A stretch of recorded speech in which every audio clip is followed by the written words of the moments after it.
Приговор в сумке. По первому обвинению по тому делу порнографию оружия направлен в присутствие состава преступления инвалидности с правом реабилитации. И оставлена статья 132, последнее, это второе дело, как мы говорим. По ней определен срок 3 года 6 месяцев, 3,5 месяца ему осталось. Где-то в ноябре. У меня сегодня очень тяжелый день с самого утра, но счастлива на самом деле.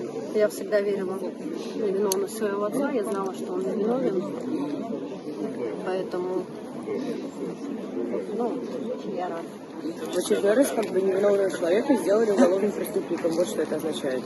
В случае Дмитриева это двойной цинизм, потому что человек всю свою жизнь, всю свою деятельность посвятил жертвам политических репрессий. Радоваться приходится путинской России только тому, что этот приговор не по той высшей планке, которую просило государственное обвинение, а всеми общественными усилиями, российскими, международными, удалось эту планку понизить до 3,5 лет.